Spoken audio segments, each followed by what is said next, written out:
Hello, my name is Thomas Germain, and I am a graduate research assistant at the Interfacial Transfer Laboratory at the University of Central Florida under the advisement of Dr. Sean Putnam. And on behalf of my research group, I'd like to thank you for watching today's presentation on the effect of the stiffness of soft materials on hemiwicking performance. Hemiwicking is a phenomenon where capillary forces through micro nanosized structures on surfaces are utilized to draw a fluid from one location on a surface to another. It essentially acts as a fluid pump on a surface without any moving parts. Hemiwicking is popular in the heat transfer community due to the increased critical heat flux that surfaces can experience through the use of hemiwicking. And hemiwicking is already a popular design in modern heat pipes. However, as flexible heat pipes become more popular in order to meet the cooling demands in inventions of complex geometries, the wetting of soft materials needs to be analyzed, since it is shown that the wetting on soft materials actually doesn't follow the classical behaviors of wetting that have been developed for over a century. Therefore, this study aims to tackle the question: how does using soft materials impact the overall hemiwicking performance? To answer this question, different PDMS hemiwicking surfaces were created through the use of a negative mold casting method. The mold was created through the use of a micro drill bit, creating cavities onto a plastic mold. And once the plastic mold was created, uncured PDMS was poured onto the acrylic mold, where the locations of the cavities would become locations of the microstructures.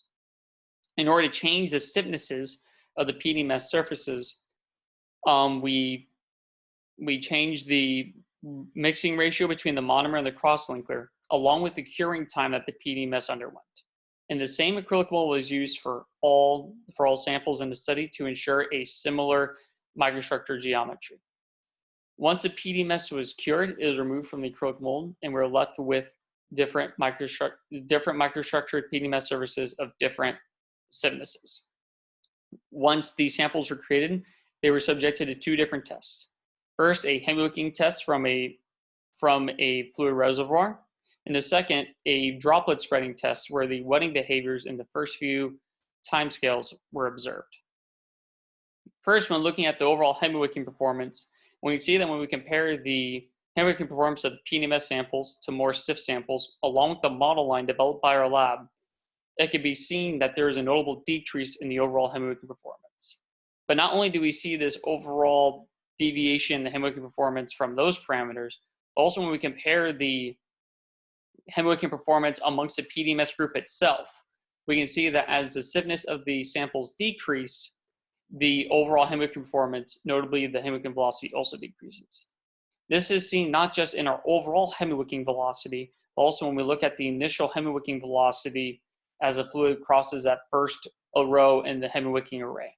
And this is seen through both looking at the maximum fluid velocity through the first row in the array and the average velocity of the working fluid through the first row in the array. Along with looking at the hemiwicking velocity, the same trends can be seen for the diffusion of the working fluid. Whereas the stiffness of the samples decrease, the overall diffusion of the fluid in the working array also decreases. Notably, when we plot the normalized diffusion length to the Young's modulus, we see this trending even further, where notably below 1 megapascal of Young's modulus, we see a significant decrease in the normalized diffusion length.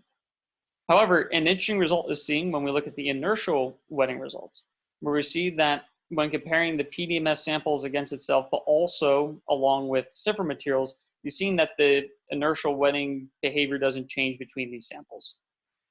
This is due to the difference in the scale, the distance scales, which are presented in this poster. Namely, when analyzing these two, we can see the significance of the dynamic viscosity.